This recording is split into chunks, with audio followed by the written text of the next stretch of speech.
Antum pernah mendengar kisah nyata yang ditulis oleh seorang ibu ketika dia menuliskan tentang bagaimana haramnya tentang masalah riba.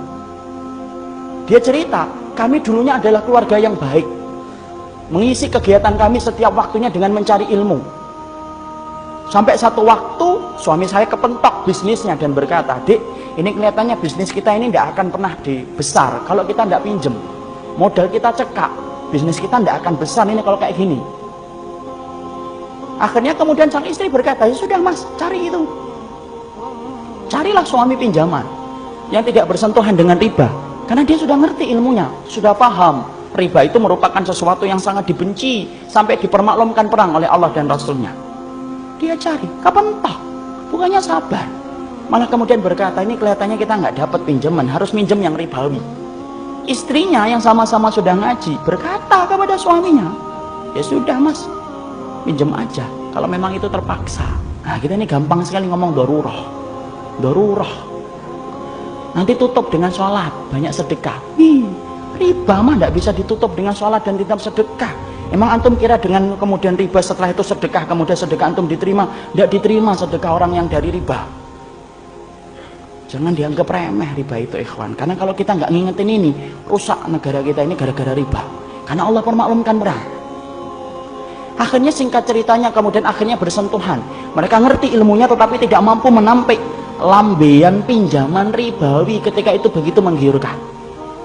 Apa yang terjadi? Allah memberikan istidraj. Usahanya berhasil, gede.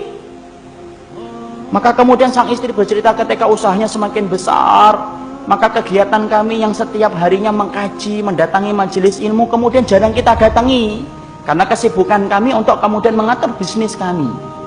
Suami saya kemudian mulai jauh dari kajian ilmu. Suami saya kemudian mulai menjauh dari panggilan sholat dengan alasan sedang rapat ataupun sedang ngantar barang. Puncak-puncaknya kemudian terjadilah satu dosa besar yang dilakukan oleh seorang suami di mana istrinya tidak lagi bisa memaafkan. Ingat ikhwan, seorang suami kalau sudah melakukan dosa besar, istri punya hak meminta pisah dari suaminya dan itu syar'i. Maka suaminya melakukan dosa besar, akhirnya apa? Tidak bisa dimaafkan. Akhirnya apa? Kapal rumah tangga itu karam, tenggelam.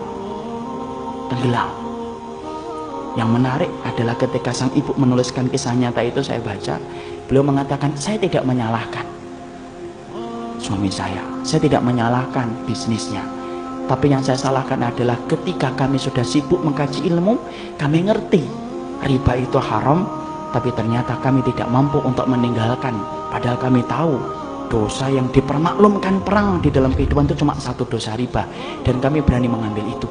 Sampai kemudian akhirnya Allah memberikan musibah dalam kehidupan.